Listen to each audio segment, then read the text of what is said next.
પાણી વેરો બરકતભાઈ કીધું એમ કે ગટર વેરો તો ગટર કનેક્શનો આપેલા નથી, ગટર વેરો કેવી રીતે લેવામાં આવે? તો પાણી અને ગટર માટે એવું છે કે નગરપાલિકા આપણને જો સુવિધા આપતી હશે તો એનો વેરો અમે લઈશું. આપણા ઘરે નગરપાલિકાનું પાણી કનેક્શન નથી આવતું એટલે વેરો લેવાનો કોઈ પ્રશ્ન ઉદ્ભવ વેરો વધારી દીધો એવું બિલકુલ નથી. આ નગરપાલિકા બન્યા એટલે નગરપાલિકાના ધારા ધોરણો પ્રમાણે ગવર્મેન્ટના જે ક્રાઇટેરિયા છે એના પ્રમાણે અમે પબ્લિક ડોમેનમાં મૂક્યા છે. આમાં તમને વાંધો છે તો એના માટે આપણે આ મીટિંગ છે. સૌથી પહેલા એક્ઝામ્પલ આપું કે ઘર વેરો. એટલે ઘર વેરામાં પંચાયતમાં હતું વેલ્યુ સિસ્ટમ બેઝ અને નગરપાલિકામાં એરિયા સિસ્ટમ બેઝ લેવાશે. એટલે એમાં ગવર્મેન્ટનો જ પરિપત્ર છે. એમાં અહીંયાથી અમારું કોઈ એવું સામાન્ય સભાનું કોઈ ડિસિઝન નથી.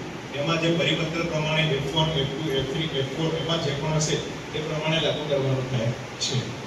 આ ઉપરાંત આપણો બીજો મુદ્દો છે પાણી વેરો. પાણી વેરામાં પણ ગવર્મેન્ટે મર્યાદા નક્કી કરી છે. રહેણાંક માટે 600 અને કોમર્શિયલ માટે આપણા 1000 અને ઔદ્યોગિક માટે 1250. આનાથી અમે ઓછા કરી શકતા નથી. માની લો કે બોડેલીમાં પાણી વેરો 250 હતો, હલીખેરમાં કદાચ સમવેર 150 હતા, અલગ અલગ પંચાયતોમાં અલગ અલગ કર્યા હતા. એટલે અમારી ઈચ્છા હોય અમે માનતા હોઈએ છતાં પણ અમે 400 કે 500 રૂપિયા રાખી શકતા નથી. એટલે પાણી વેરામાં અમારી મિનિમમ બેઝ લખ્યું છે 600. પાણી વેરો બરકતભાઈ કીધું એમ કે ગટર વેરો તો ગટર કનેક્શનો આપેલા નથી, ગટર વેરો કેવી રીતે લેવામાં આવે? તો પાણી અને ગટર માટે એવું છે કે નગરપાલિકા આપણને જો સુવિધા આપતી હશે તો એનો વેરો અમે લઈશું. આપણા ઘરે નગરપાલિકાનું પાણી કનેક્શન નથી આવતું એટલે વેરો લેવાનો કોઈ પ્રશ્ન ઉદ્ભવ થતો નથી.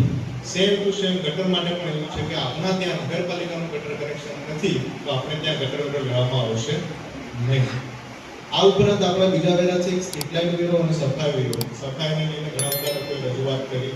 સૌથી વધારે ચાચર વિસ્તારમાંથી રજૂઆત આવી કે અમારે ત્યાં ડોર કનેક્શન પણ થતું નથી. એટલે હું એમનું ધ્યાન દોરી દેવા માંગુ છું કે હમણાં સ્વર્ણિમ જયંતિ મુખ્યમંત્રી શહેરી વિકાસ યોજનામાં ગવર્મેન્ટમાંથી અમે 3 ડોર ટુ ડોરની ગાડીઓ પરચેસ કરી છે. એમાં અને સૌથી પહેલાં અમે જે કોઈ વોર્ડને આપીશું તો વોર્ડ નંબર 7માં આપીશું એટલે આપની એ પ્રોબ્લેમ સોલ્વ થઈ જશે. આ ઉપરાંત સફાઈ કામદારો ઘણી બધી જગ્યાએ નથી આવતા એટલે એને અમે કન્સોલિડેટ કરવાનો પ્રયત્ન કરી રહ્યા છીએ કે આપણે ત્યાં નિયમિત સફાઈ થાય અને જે આ અમે વેરા લાગુ કરવા જઈ રહ્યા છીએ એને અમે જસ્ટિફિકેશન આપી શકીએ. આ ઉપરાંત કદાચ એક દિલુભાઈએ બહુ સરસ એમને ઓબ્જેક્શન કીધું હતું કે બોડેલીને લઈને તમારું રોડમેપ શું છે?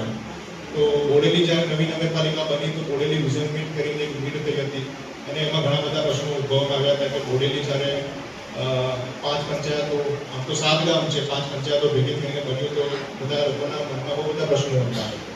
અને આજે બોડેલી બની અને લગભગ 10 કે 11 મહિના આપણા થઈ ગયા છે. તો એ છેલ્લા 10-11 મહિનામાં અમે અંદાજિત 9 કરોડ જેટલા કામોના ખાતમુહૂર્ત કરવા જઈ રહ્યા છે. 60 લાખના કામો એક્ઝિસ્ટિંગમાં ચાલી રહ્યા છે. 2 કરોડના કામોના ગઈકાલે ખાતમુહૂર્ત હતા પણ વરસાદના લીધે કેન્સલ થયા, આવતીકાલે થનારા છે. અને બીજા 4 કરોડના કામો ટેન્ડર સ્ટેજ ઉપર છે. એટલે આ બધા કામો જ્યારે જમીન ઉપર ઉતરશે તો આપણે પણ દેખાશે અને આપણે પણ ગર્વ થશે કે ભાઈ અમારી નગરપાલિકા દ્વારા આ કામો કરવામાં આવ્યા છે. માની લો કે ગટરના કામો છે, રસ્તાના કામો છે, પ્યોરના કામો છે, સ્ટ્રીટ લાઇટના કામો છે. એટલે એને પણ આપણે ધીરે ધીરે જસ્ટિફિકેશન આપી શકીશું. આ ઉપરાંત સૌથી વધારે પ્રશ્નો હોય છે તો પાણી અને ગટરમાં. પાણી અને ગટર માટે સરકારશ્રીએ ખાસ કિસ્સામાં આપણા બોડેલી નગરપાલિકાને અંદાજિત 100 કરોડથી વધારેની રકમ ફાળવવામાં આવનારી છે. એમાં ગટર કનેક્શન માટે 52 કરોડનો ડીપીઆર ગવર્મેન્ટમાં હાલ પેન્ડિંગ છે, ફાઇનલાઇઝ થયો નથી. એના માટે પણ અમે એવું લાગીશું જ્યારે એનો ફિઝિબિલિટી રિપોર્ટ આવશે, એનો ડીપીઆર આવશે તો પબ્લિક ગવર્મેન્ટમાં મૂકીશું. સેમ ટુ સેમ પાણી માટે પણ એવું જ અમે પબ્લિક ગવર્મેન્ટમાં મૂકીશું. હાલમાં પાણી આપણું વણિયાપરી કેનાલમાંથી આવે છે કે DWSSBએ આપણને આપ્યું છે પાણી પુરવઠાની. એ અમને હેન્ડઓવર થવાનું છે 9મા મહિનામાં. 9મા મહિનામાં અમને હેન્ડઓવર થશે એટલે અમારે એનો મંથલી ઓપરેશન અને મેન્ટેનન્સનો ખર્ચો લગભગ 2 લાખ જેટલો છે. આ ઉપરાંત બધા ઓપરેટરોનો સેલેરીઝ છે, પછી ટાંકીના સ્ટ્રક્ચર છે, એના ઓપરેશન અને મેન્ટેનન્સ એ બધું નગરપાલિકાને માથે આવશે. તો આ બધા વેરાઓને અમારે મૂકવામાં મેન હેતુ એ છે કે એને અમે સારી રીતે જાળવણી અને નિભાવણી કરી શકીએ અને આપણે અનઇન્ટરપ્ટ પાણીનો સપ્લાય આપી શકીએ. એક પ્રશ્ન પૂછવામાં આવ્યો કે નગરપાલિકા દ્વારા પાણી આપવામાં આવશે તો કેવું પાણી આપવામાં આવશે? નગરપાલિકા દ્વારા પાણી આપવામાં આવશે તો WTPમાંથી ફિલ્ટરવાળું જ પાણી આપવામાં આવશે અને જે ઘણા નાના મોટા પાણીના ઇસ્યુઝ છે એ બધા ટૂંક જ સમયમાં સોલ્વ થઈ જશે. આ ઉપરાંત આપણી સીવેજ લાઈન જે અહીંયા લગભગ ખાલી ઓળેલી વિસ્તારમાં જ ગટર લાઈનો જોવા મળે છે, બાકીની પંચાયતોમાં નથી. તો એના માટે પણ આખા પૂરા ગામમાં આપણે લગભગ અંદાજિત 50 થી 52 કિલોમીટરનું નેટવર્ક નાખવાનું છે. આપણે ત્યાં સીવેજ ટ્રીટમેન્ટ પ્લાન્ટની વ્યવસ્થા થવાની છે. તો આ બધું જ્યારે એક્ઝિસ્ટિંગ આવશે એને થતા લગભગ વર્ષ 2 વર્ષ લાગી જશે. પછી કંઈક ગટર વેરો અમે આપના ઉપર નાખીશું. આ માત્ર ને માત્ર વાંધા સૂચનો માટે આપના જોડે છે. એટલે એક સફાઈ વેરો અને એક દીવાબત્તી વેરો કે જે ફ્લેટ રેટ છે, અમે આપને સુવિધા આપીશું કે નહીં આપીશું અમે લઈશું, પણ અમે આપને સુવિધા આપવાનો પૂરો પ્રયત્ન કરીશું અને અમે કરવાના જ છીએ. Thank you.